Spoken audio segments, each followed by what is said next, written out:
Good day, and thank you for standing by. Welcome to Moderna fourth quarter 2025 conference call. At this time, all participants are in a listen-only mode. After the speaker's presentation, there'll be a question-and-answer session. To ask a question during the session, you'll need to press star 11 on your telephone. You will then hear an automated message advising your hand is raised.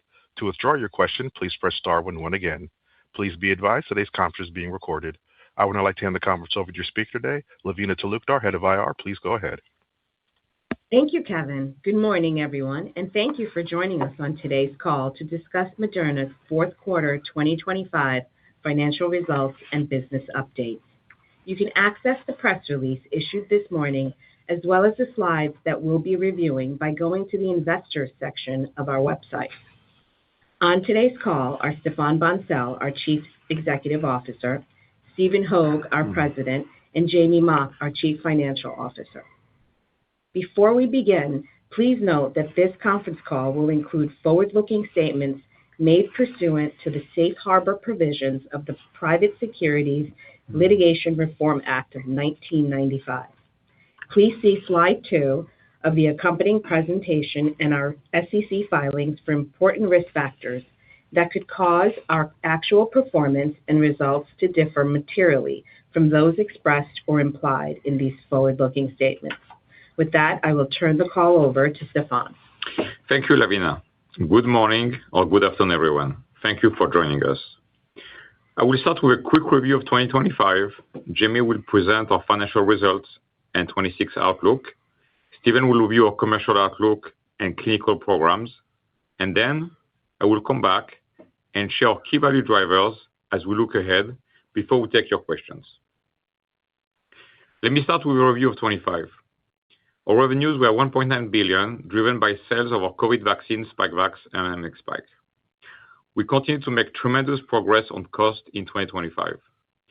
Operating expenses were down $2.2 billion, or 30% for the year. I would like to thank the entire Moderna team for this great accomplishment in 2025. I'm very proud of this. Net loss for the year was $2.8 billion, and we ended the year with $8.1 billion in cash and investments. Before I start a review of 2025, I want to express our disappointment with the FDA refusal to file later on our flu program, mRNA-1010. The current uncertainty in the U.S. FDA regulatory environment creates real challenges for businesses, patients, and the broader innovation ecosystem. When expectations and review timelines are unpredictable, companies face greater risk and can hesitate to invest, slowing the development of breakthrough medicines. This delays patient access and increases overall healthcare costs. Sustained regulatory uncertainty threatens U.S. leadership in innovative medicines.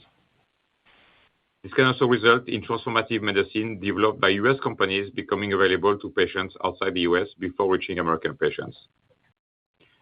Turning now to the execution on commercial and pipeline. On the commercial side, in 2025, we had 3 products on the market: Spikevax, mRNA, and mRESVIA. mRESVIA was approved in the U.S. in 2025. It had an excellent launch, quickly became our leading product in the U.S. In the past 2 weeks, we announced 2 commercial agreements. First, an agreement with Recordati for the global commercialization of our propionic acidemia rare disease candidate, currently in a pivotal study. Recordati brings deep rare disease commercial expertise and an established global infrastructure with a propionic acidemia community. We also announced earlier this week a 5-year strategic agreement with the government of Mexico for respiratory vaccine supply. We currently have 2 products under regulatory review in multiple countries. Our seasonal flu vaccine is filed and under review in Europe, Canada, and Australia. Our flu plus COVID combination vaccine is filed and under review in Europe and Canada. Additionally, we made strong programs across the pipeline.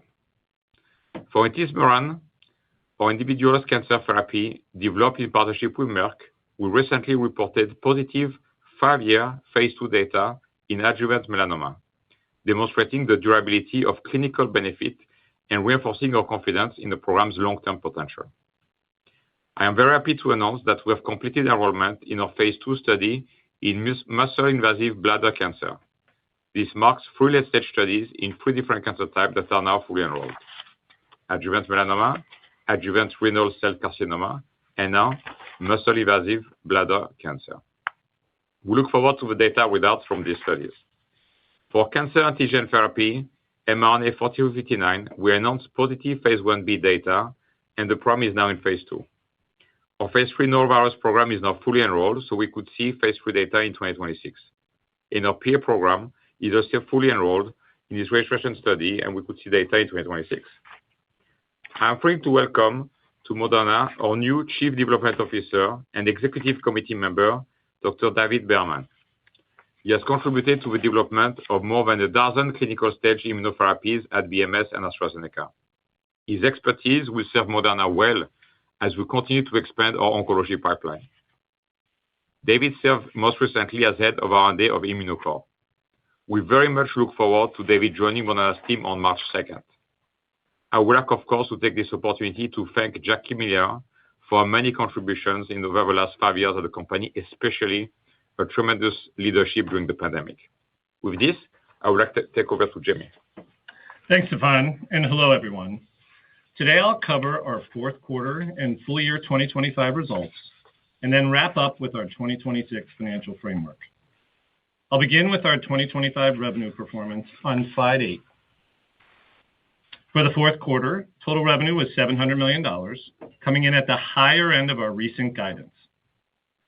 Our revenue split in the quarter was $300 million in the U.S. and $400 million from international markets. For the full year, total revenue was $1.9 billion, with the majority generated from COVID vaccine sales, along with approximately $100 million of other revenue. From a geographic perspective, U.S. revenue totaled $1.2 billion, while international revenue was $700 million. In the U.S., while overall COVID market demand declined year-over-year, we had strong market share in the retail channel, supported by the successful launch of mNEXSPIKE. In international markets, we landed at the higher end of our range, driven by operational performance and vaccination rates, which were above or in line with our expectations. Turning to slide 9, I'll review our fourth quarter results. As we discussed on the prior slide, revenue was $700 million. Compared to the fourth quarter of last year, operating expenses were down 31%, reflecting continued cost discipline and execution across the organization. I'll discuss these expense trends from a full year perspective on the next slide. Our net loss for the quarter was $800 million, compared to a net loss of $1.1 billion in the fourth quarter of 2024. Loss per share was $2.11, compared to a loss per share of $2.91 last year. Now, turning to slide 10, I'll walk through our full year 2025 financial results. As I mentioned earlier, total revenue was $1.9 billion.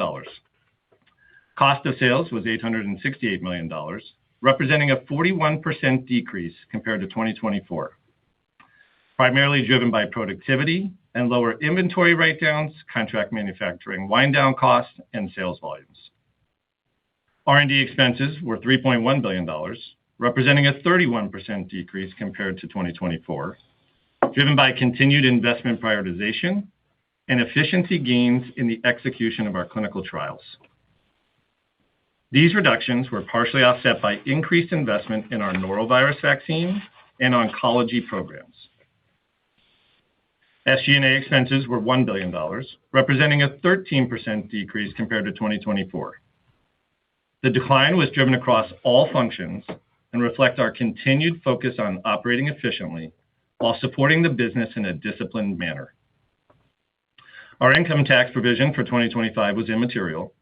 We continue to maintain a global valuation allowance against the majority of our deferred tax assets, which limits our ability to recognize tax benefits from losses. Net loss for the full year was $2.8 billion, compared to a net loss of $3.6 billion in 2024. Loss per share was $7.26, compared to a loss per share of $9.28 last year. We ended 2025 with cash and investments of $8.1 billion, compared to $9.5 billion at the end of 2024.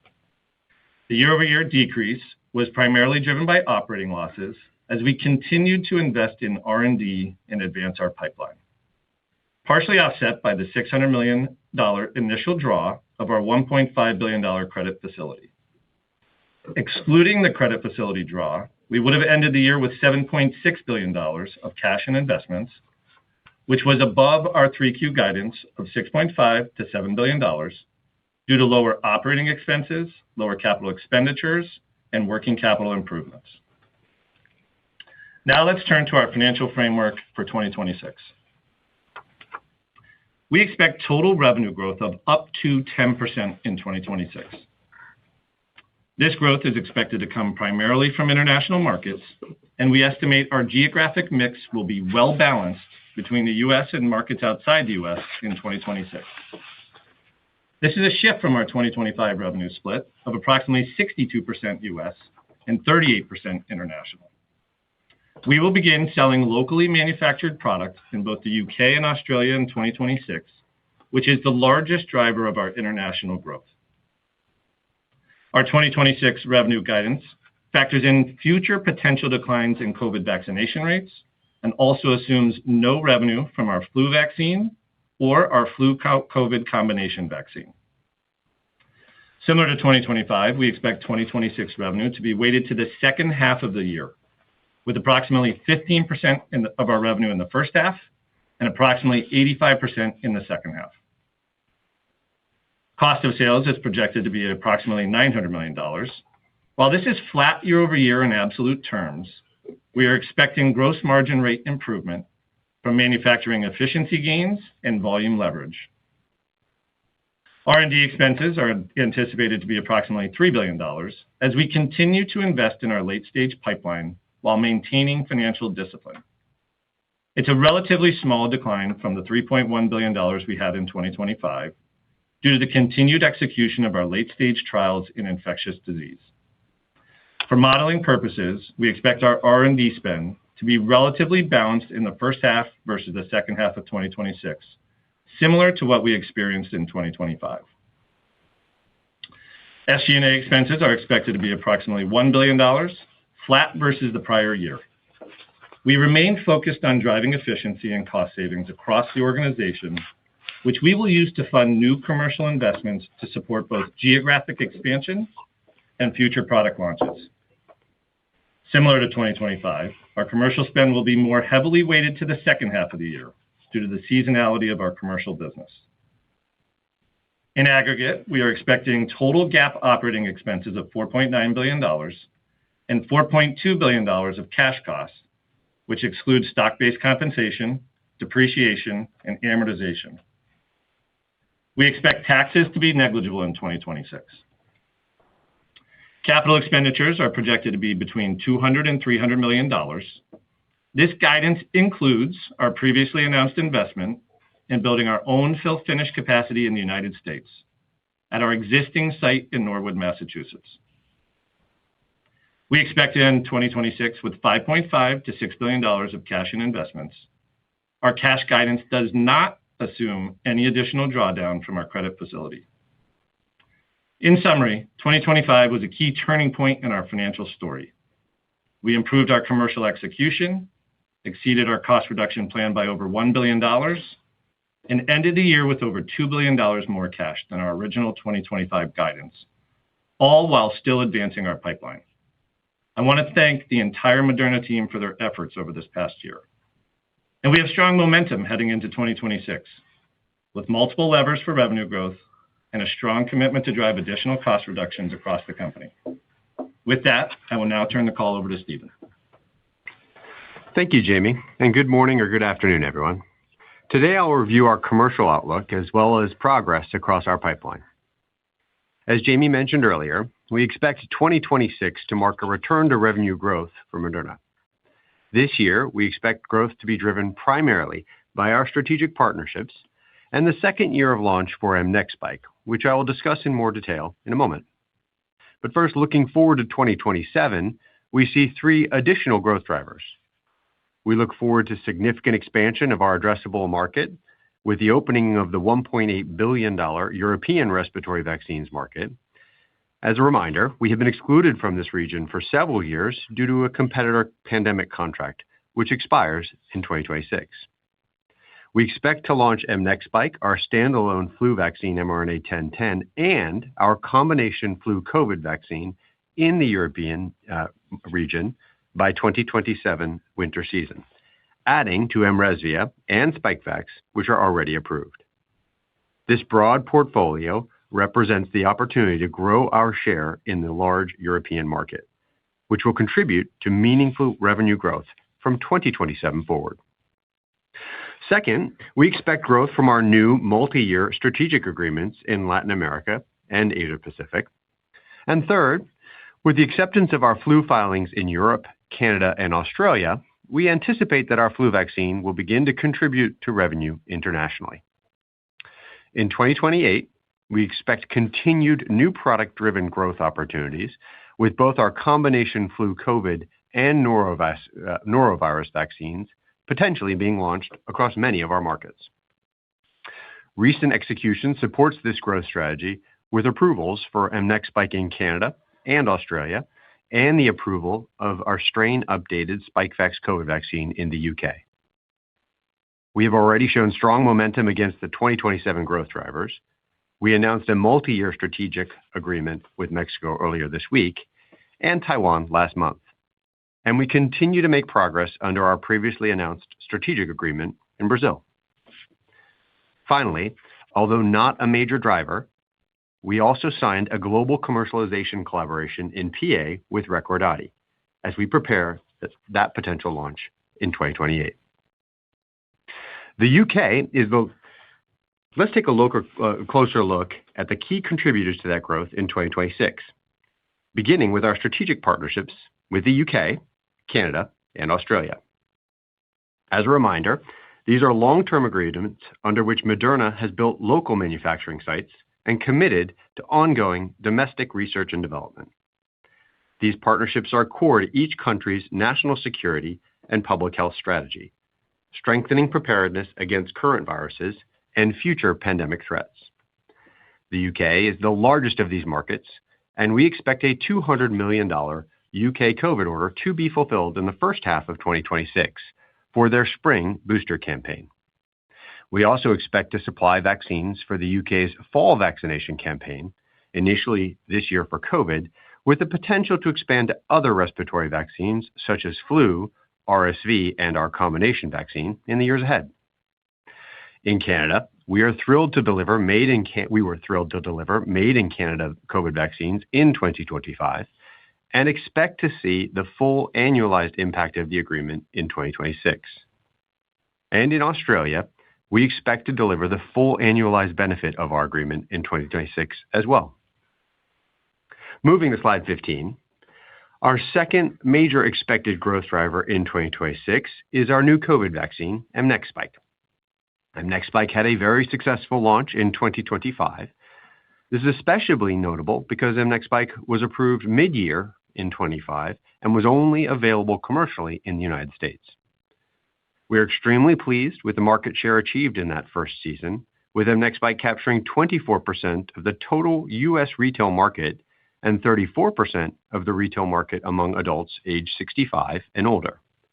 As a reminder, the retail market is the largest customer segment, representing approximately 3/4 of the U.S. COVID market, and the majority of that volume is in seniors.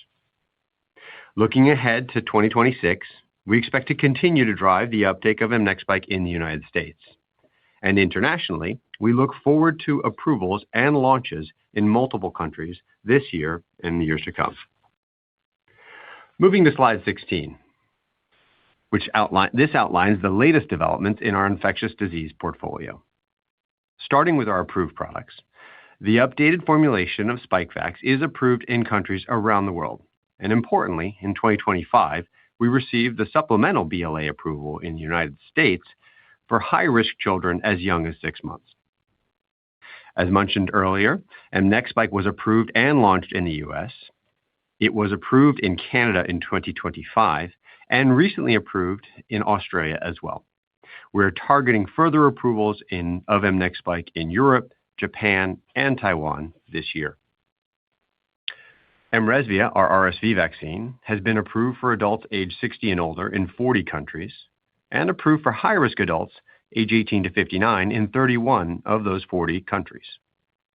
In addition to those 3 approved vaccines, we've filed for 2 additional approvals. mRNA 1010, our flu vaccine, has been accepted for review in Europe, Canada, and Australia, with the first potential approvals coming late in 26 or early 27. We were disappointed with the FDA's refusal to file a letter for mRNA 1010 and have requested a Type A meeting to understand the path forward for the program in the United States. mRNA 1083, our flu plus COVID combination vaccine, is under review in Europe and Canada, with first potential approvals in 2026. And finally, our norovirus vaccine is in an ongoing phase 3 trial, which is fully enrolled in its second Northern Hemisphere season and is accruing cases towards its interim analysis. Now turning to our therapeutics pipeline. Intismeran, our individualized cancer therapy developed in collaboration with Merck, has a total of 8 phase 2 or phase 3 studies ongoing. The most advanced of these is our phase 3 adjuvant melanoma study, as well as our phase 2 randomized adjuvant renal cell carcinoma study, both of which have been previously announced as fully enrolled. As Stéphane mentioned previously, we are very excited to announce that we have now fully enrolled our phase 2 randomized muscle-invasive bladder cancer study. Bladder cancer is the 3rd cancer type now in a fully enrolled late-stage study. In addition to these 3 trials, we are looking forward to completing enrollment in our ongoing phase 3 studies in adjuvant non-small cell lung cancer. We also look forward to completing enrollment in our ongoing phase 2 trials in non-muscle invasive bladder cancer, first-line metastatic melanoma, and first-line metastatic squamous non-small cell lung cancer. Beyond these phase 2 and phase 3 studies, we are fully enrolled in our phase 1 studies for adjuvant pancreatic cancer and perioperative gastric cancer. And we look forward to data from these studies in the year ahead. Aside from our collaboration in Intismeran with Merck, we continue to make progress in additional oncology programs. In the phase 2 study of our cancer antigen therapy, mRNA 4359, cohorts are enrolling in first-line metastatic melanoma, second-line metastatic melanoma, and first-line metastatic non-small cell lung cancer. In mRNA 2808, our T-cell engager in multiple myeloma, we are dosing in our phase 1/2 study. We're also dosing in the phase 1 study of our cancer antigen therapy, mRNA 4106. And rounding out our early-stage oncology programs, our phase 1 study is also dosing in our cell therapy enhancing program, mRNA 4203, in collaboration with Immatics. In rare diseases, our propionic acidemia, or PA program, is fully enrolled in its registrational study. And in methylmalonic acidemia, or MMA, we expect our registrational study to start in 2026. With that, I'll hand the call back over to Stéphane. Thank you, Stephen and Jamie. Looking ahead, we see multiple commercial, pipeline, and financial value drivers that will move Moderna forward in 2026. Commercially, we believe the market share gains from mNEXSPIKE will continue in 2026 and beyond. We will also benefit from a full-year contribution from our strategic partnership in the UK, Canada, and Australia. That will be an important growth driver for Moderna in 2026. And we expect up to 10% revenue growth in 2026. From a pipeline standpoint, we look forward to potential regulatory approval of mNEXSPIKE in Europe, in Japan, and in Taiwan. We also expect potential approval of our combination flu plus COVID vaccine in Europe and Canada, where regulatory filings are under review. In the US, we plan to refile pending further guidance from the FDA. For seasonal flu vaccine, we look forward to the approval in Canada this year. This is going to be an important year for oncology patients and for Moderna. We also expect continued clinical momentum from our Intismeran program, as Stephen just described. Last month, we reported positive 5-year phase 2 data in adjuvant melanoma. Potential clinical milestones from the Intismeran program include phase 3 adjuvant melanoma data, phase II adjuvant renal cell carcinoma data, and phase I data in adjuvant pancreatic and perioperative gastric cancers, all of which have been fully enrolled for quite some time. We also look forward to a phase II readout from our cancer antigen therapy mRNA 4359, a phase II readout for norovirus, and the pivotal data readout from our PA program. That will be a busy year. From a financial standpoint, teams across the company continue to make progress on cost discipline, and we expect cash costs to decline approximately to $4.2 billion in the year. As part of our cost efficiency program, the adoption of AI tools has touched every part of our business, and we expect further productivity improvement in 2026. Moderna has strong momentum as we head into 2026. We are poised to deliver up to 10% revenue growth as we continue to reduce costs.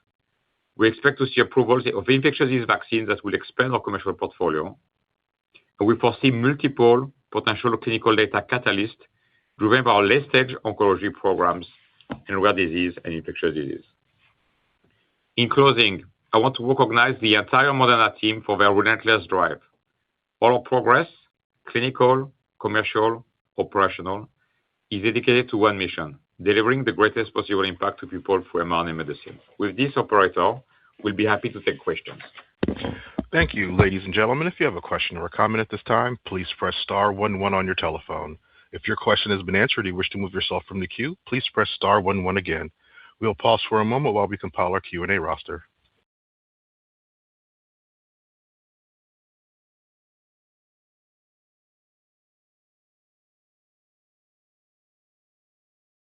Our first question comes from Terence Flynn with Morgan Stanley. Your line is open. Hi. Thanks so much for taking the question.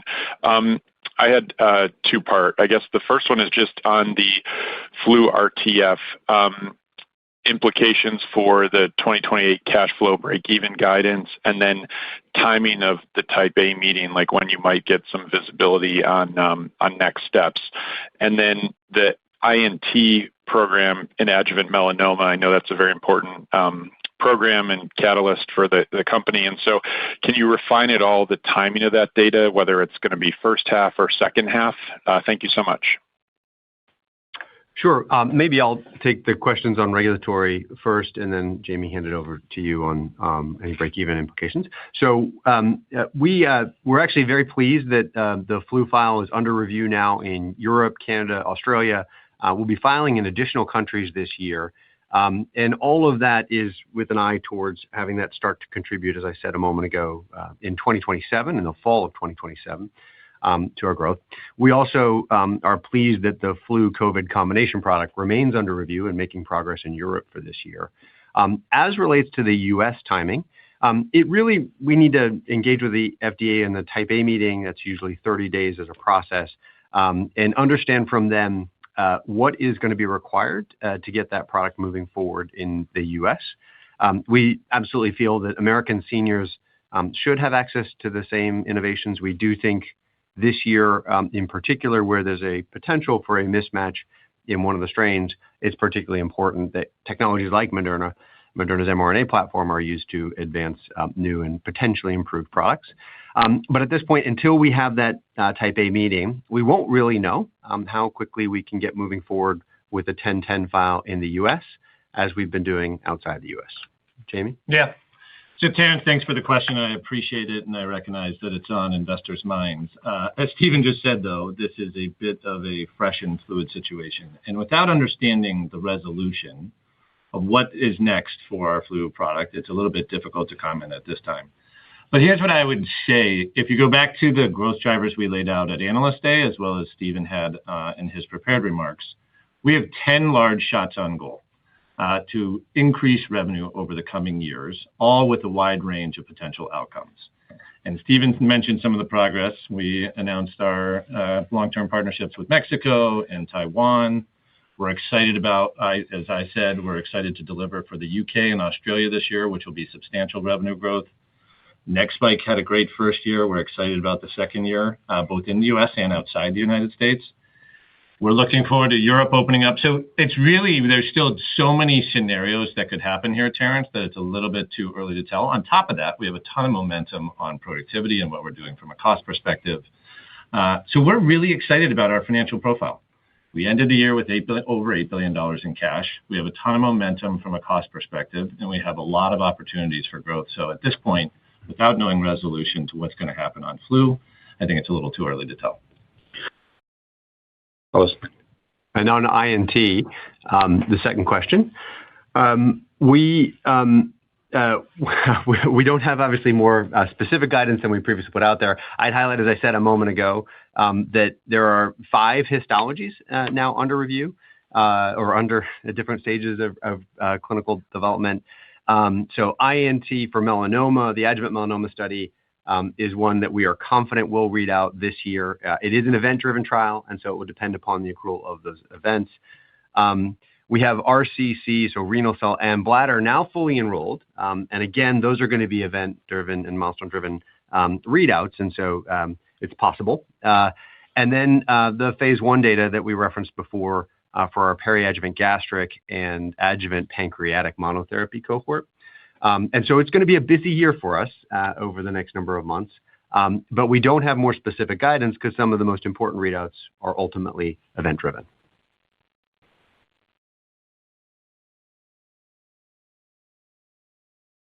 Thank you. One moment for our next question.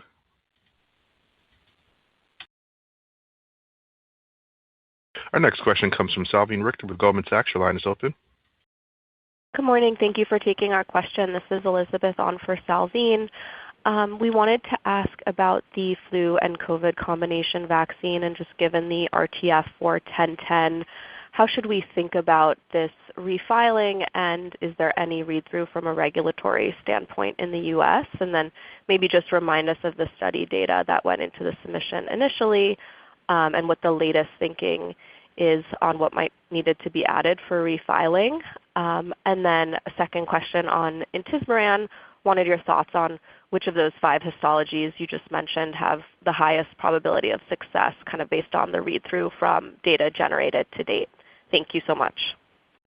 Thanks for both questions. So first, on the 1083 file, again, I'll underscore that we're hoping for approval of the flu-COVID combination product in Europe first in this year, and so we'll move forward there. As relates to the U.S., we were holding back on refiling the combo vaccine until we'd completed some portion of the review of the flu vaccine. With the refusal to start the review of the flu vaccine, I think that is now gated on, again, the feedback from the Type A meeting, which we haven't had, about what more would be necessary for us to refile for the mRNA 1010 program. And then we would be able to provide more clarity on the flu COVID program and refiling there. Again, all of this in the U.S. because all of those files are moving forward internationally. You asked about the data that was in the file. We had a phase 3 study for the mRNA 1010 file, which we have previously presented the results on, and actually it's out for a peer-reviewed publication right now. But really excited by that phase 3 study, which was a randomized 41,000-person study that we had agreed with the FDA and agencies around the world with prior to initiation. In that study, as a reminder, we saw 27% superior relative vaccine efficacy compared to the standard dose control. And just to give you a sense of where that stands relative to comparators, the 2 of the licensed preferentially recommended vaccines for those over the age of 65 had run essentially the same study design, one of them even with exactly the same comparator. And those, if you look at the USPI for Fluzone, they had seen 24% relative vaccine efficacy for flu block. If you look in there, you see USPI, you'll see 30% relative vaccine efficacy. So at 27%, we felt very good that we were in line in demonstrating superiority in exactly the same way that those standard of cares have in the same population, those over the age of 65. We also ran a phase 3 study, an immunogenicity and safety study, comparing our vaccine candidate for flu against Fluzone high dose. And in that case, we showed statistical superiority to Fluzone high dose on immunogenicity, That study has been published in the journal Vaccine and is available, I think, on our website for those who are interested. So that package was in the initial file. We think it's a very comprehensive data set. We do think if we can get the review initiated, it will support the use of the product. But we do need to understand first from FDA in that Type A meeting what they would need to initiate the review of the file that they previously had agreed to review. Moving to intismeran, I think it's obvious that you asked where we see the highest probability of success. It's hard to argue with the phase 2b results that we have for adjuvant melanoma.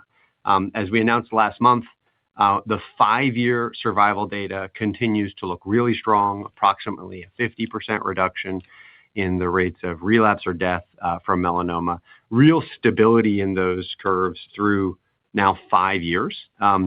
And if you ask me where do I think the read-through of that is, I think it's clearly, we hope, into the phase 3 adjuvant melanoma study that is testing in largely the same population, exactly the same standard of care. I think if it works, if we see that there, one of the reasons we and our partner Merck went in with renal cell and bladder was we thought muscle-invasive urothelial cell carcinoma we thought those would be places where we might also see relatively quick read-through. And so I hope that those also have positive readouts. But I think if you're asking where we think the probability of success is highest, it's clearly in the phase 3 adjuvant melanoma.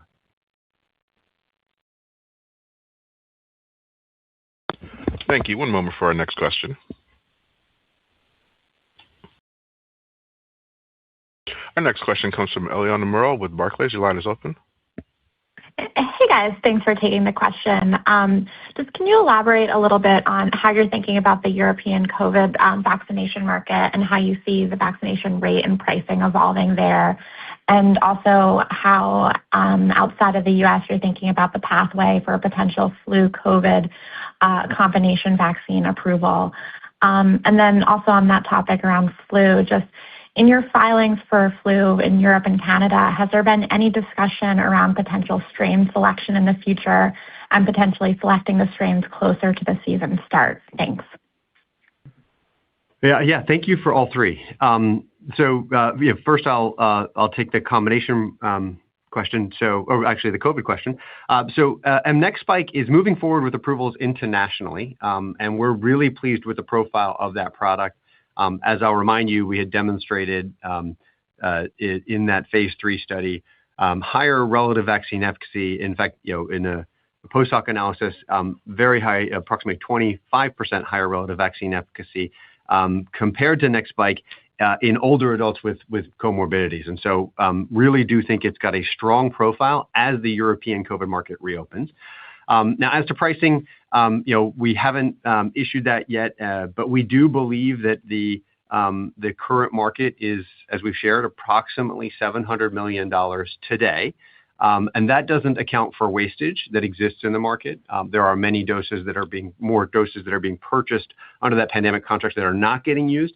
That estimate of approximately $700 million is just what we see as shots in arms. So we do believe that market will be larger than that. Larger than even if we see nothing more than the approximately 20 million shots in arms that currently are happening. And we do hope to get a sizable share. We think mNEXSpike will be a very competitive product profile in that market, and we're scaling up for that launch.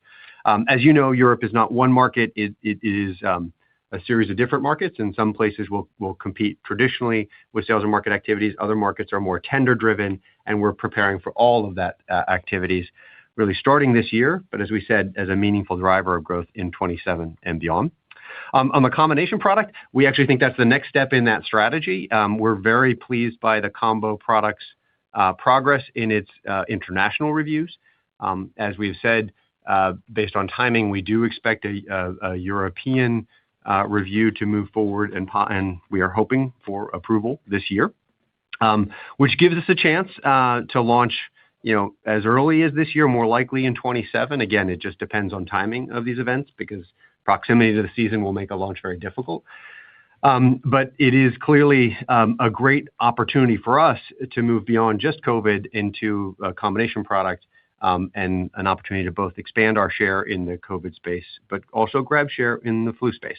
And we are proceeding with the filings elsewhere. I think we referenced in the PR Canada for that combination product as well, and hope to similarly bring forward that innovation, because we believe there's strong demand from health systems as well as patients for one shot, or one vaccine that does multiple things. Now, as relates to the flu, we have been having those conversations. So mRNA 1010, as we've proceeded outside of the U.S., there has been strong appetite for the question of better strain matching. And in fact, in some public comments, you've seen some European regulators, but also some from other markets, vocally advocate for later strain selection and more diverse strain selections happening in flu vaccines, because of the precedent we've shown with COVID vaccines. I'll remind you that we sometimes forget in the U.S., but in this country, the FDA has chosen different strains of COVID vaccine than the rest of the world in 2 out of the 4 past seasons.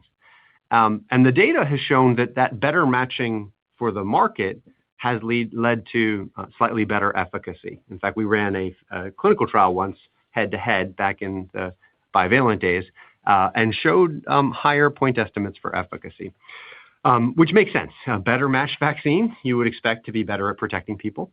And what we're hearing from the international flu community, including, as I said, in Europe, is quite strong support for that. It's a real question today. Just to make the point, there are a couple of different strains of influenza B circulating around the world right now.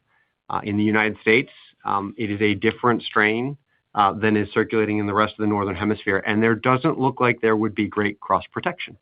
And so it just highlights that the right answer for this fall could be very different from a composition perspective for Europe or North America or other regions. And that's where the technology that we have that has allowed us to tailor and meet regional needs with COVID, we think can have an impact. There are many other things we need to do to improve flu vaccines, but this is one we know we can do right now. Thank you. One moment for our next question.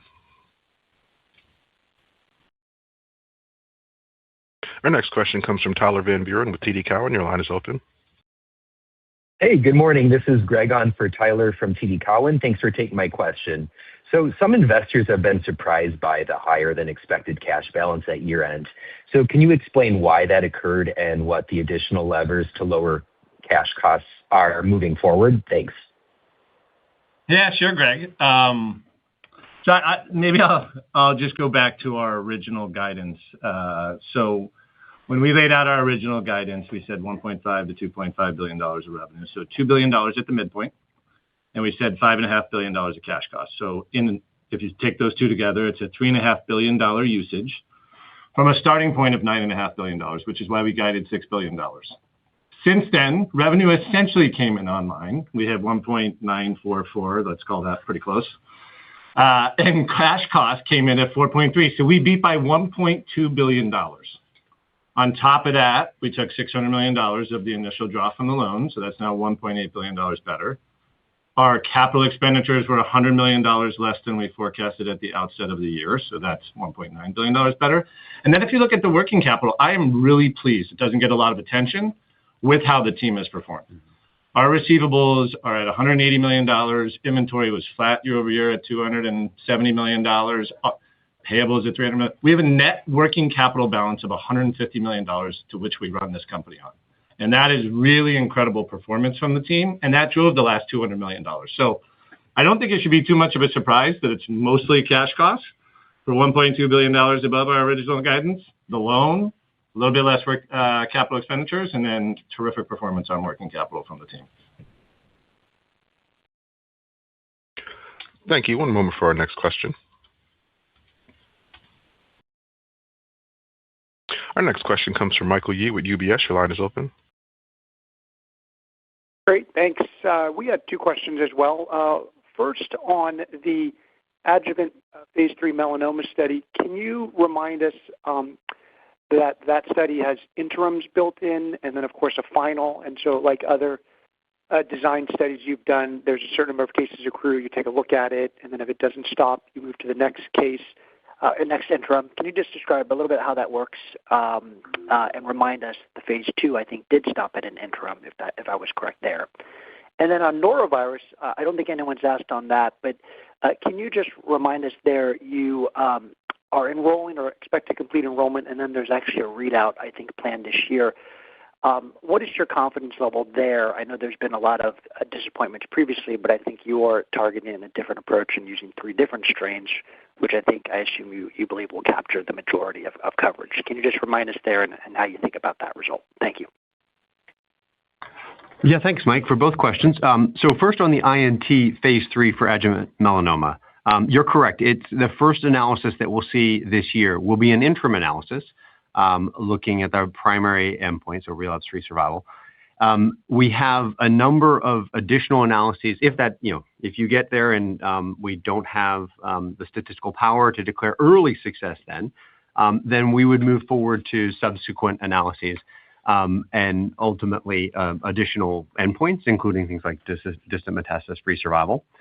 What I'd remind you is the phase 2 hit essentially its statistical hypothesis at the interim, and then what we've been following since are the others. And we believe we've conservatively designed this study so that if those results are repeated, we would be well powered to see that in this first interim. But if for whatever reason we're told to continue forward, there would be a subsequent analysis, and that again would be event-driven, but presumably would come the year after.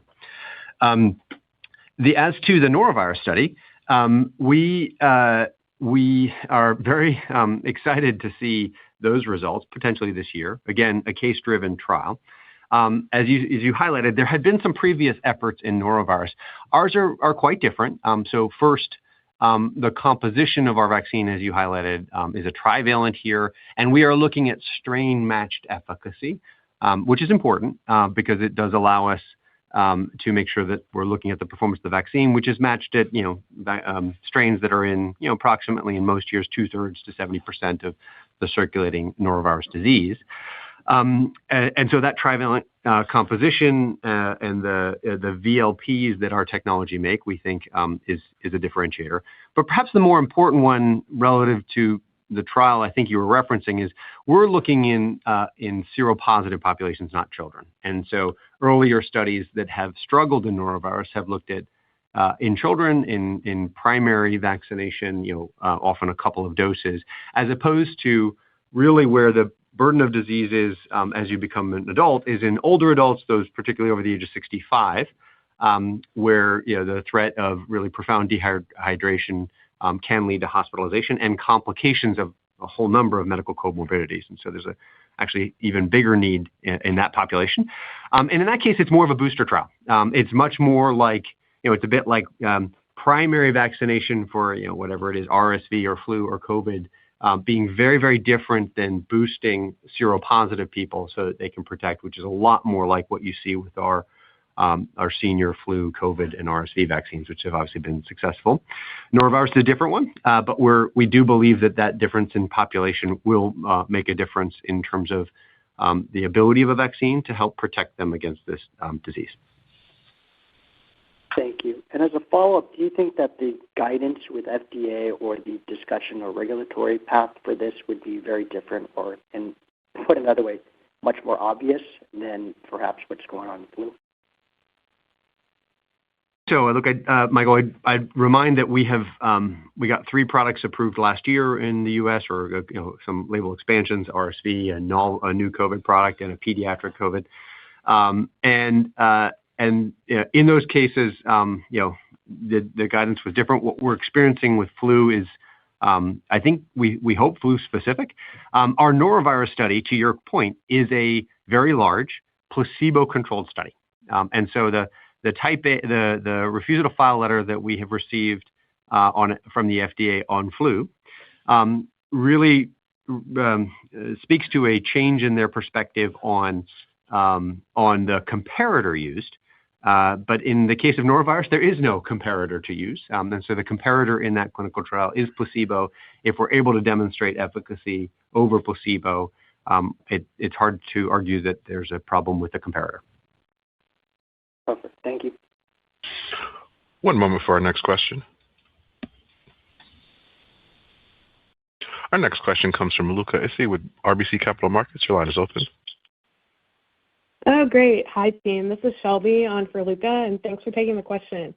Maybe on INT, congrats on the recent 5-year data for melanoma, and it's great to see the hazard ratio for RFS is remaining consistent with prior cuts. However, what about OS? I remember at ASCO in 2024, you showed some pretty compelling data with the initial separation of the curves, but the press release this time was silent on OS. How should we read that? Does that mean the OS curves are no longer separated, or are you just keeping the details for maybe an upcoming medical meeting? Any color there? Much appreciated. Thanks. Yeah. Let me say it this way. We look forward to sharing the OS curves at an upcoming medical meeting. Where you see relapse-free survival holding, obviously included in relapse-free survival is survival. And so we obviously didn't put that out because we want to make sure that we're able to bring that forward to the community in a place where they can see all of that data. But all data from this 5-year interim analysis will be presented at an upcoming medical meeting. Until then, I really shouldn't say more.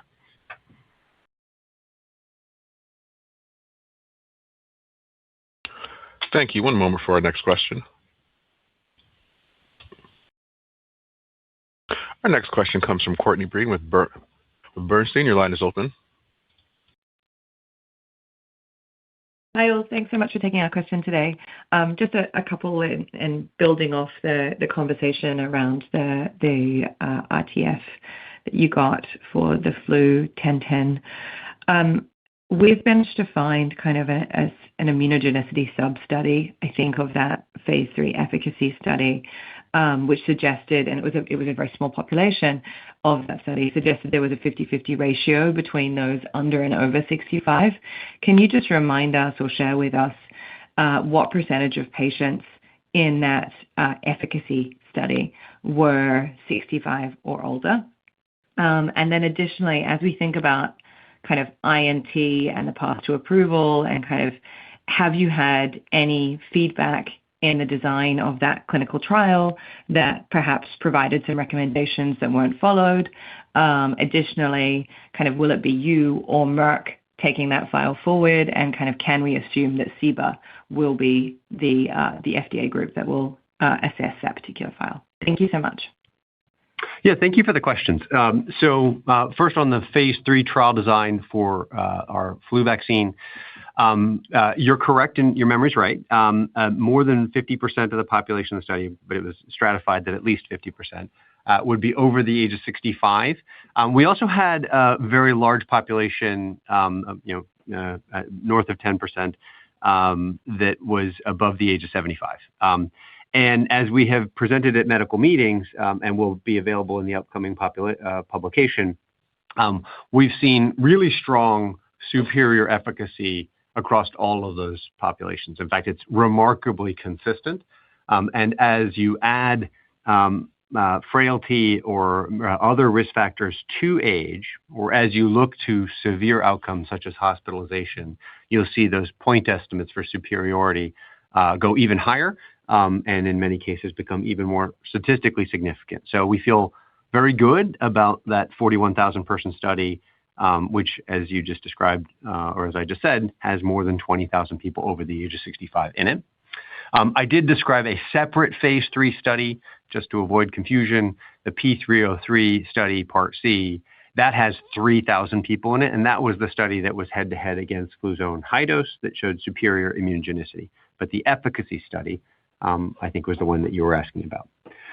Now, as relates to INT, INT is, we're moving forward in a very novel field. And so we've had robust and I would say highly productive engagement with the FDA and truly global regulators around the around what will be a first of its kind individualized neoantigen treatment. Those dialogues are detailed, and I think broadly we are very aligned, both ourselves and Merck, with those regulators.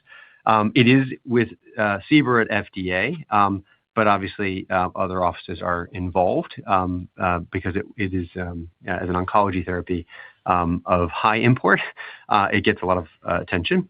And I would just say generally we're working closely with regulators to make sure that we're doing everything they want so that they can conduct rapid reviews of the file. Merck is our partner in this. Merck is the sponsor for the phase 3 study, so we and they participate in those discussions and back and forth, and we each have different responsibilities in our 50/50 joint venture partnership.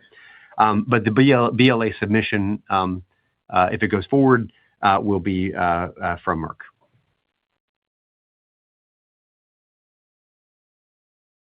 Thank you. One moment for our next question.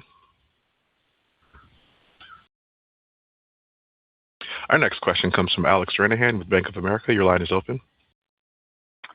Hey, guys. This is Matthew on for Alec. Appreciate you taking our questions. Maybe for RCC, can you walk us through what makes you confident the phase 2 could be registrational and what hazard ratio or benefit you think would be compelling? And then if you do need to run a phase 3, curious whether you think Keytruda would be the appropriate comparator arm or whether Keytruda-belzutifan combo would be preferred pending the LIGHTSPARK-22 data. Thanks. Yeah, that's a great question. One of the exciting things in oncology is it's a fast-moving space, and in individual histologies, sometimes the standard of care will evolve, and you're highlighting Balzu for RCC. Look, first, I'd say the phase 2 study is blinded, it's powered, and if we see a really significant or profound benefit, we haven't guided on what that hazard ratio would be, but let's assume it's something that would look really dramatic and highly statistically significant, then it is structured so that it could be a registrational study. But it wasn't initially intended and powered as that. It's not a phase 3 study because our primary goal here was we wanted to confirm the hypothesis that INT works well across a range of tumors, and in particular places that we thought there was an opportunity to improve upon Pembro as a standard of care. Since we started and enrolled that study, there's obviously been the good news of the Balzu results. Again, that's with our partner Merck. And so if we see equally great response here for INT, we'll have a conversation with Merck about what we do with INT. It may mean going forward. It may mean adding it to those because there's always a desire to improve outcomes in cancer. It'll entirely depend upon what the data actually says. And so at this point, we're just excited to look forward to it. But once we have it, the thing that I think we will be most focused on is does this confirm the opportunity for INT to work across a range of different cancers and other histologies? Thank you. One moment for our next question. Our next question comes from Cory Kasimov with Evercore. Your line is open. Hi, this is Adi on for Cory. We had a question on the adjuvant melanoma as well. Could you share how do you anticipate use across the broader PD-1, PD-L1 class, or primarily only with pembrolizumab? Separately, as sub-Q pembro and other options become more prevalent, do you see any impact on regimen selection, logistics, or ultimately uptake for intismeran? Thank you for both questions. So first, I think we will be pursuing a label. Obviously, it's on top of a standard of care in the trial, which is Pembro, but we believe that label could broadly apply to other PD-1, PD-L1s that are approved in the same indication for adjuvant melanoma. Obviously, that'll depend upon discussions with regulators, but I think that would follow the precedent of other approaches. And it's in our mutual interest with Merck. We want to see INT be used for as many patients as possible, regardless of the choice of the PD-1 or PD-L1 backbone. As relates to sub-Q, I think that's really within the PD-1 class question. How do those antibodies get subbed out for each other going forward? It really wouldn't relate, in our mind, to INT, which would be a category of 1. The benefit that INT provides, we believe, would apply equally well, although we'll have to see what regulators want to see this. I think the community would agree that would likely to apply equally well, whether you're doing a subcutaneous or IV use of a PD-1 antibody. That's really a question about what they're doing in terms of class share there, because INT will be in a category unto itself. Thank you. Well, ladies and gentlemen, this does conclude the Q&A portion of today's presentation. I'd like to turn the call back to Stéphane for any further remarks. Well, thank you very much, everybody, for joining. We look forward to speaking to many of you in the coming hours, days, and weeks. Have a great day. Thank you. Well, ladies and gentlemen, this does conclude today's presentation. You may now disconnect and have a wonderful day.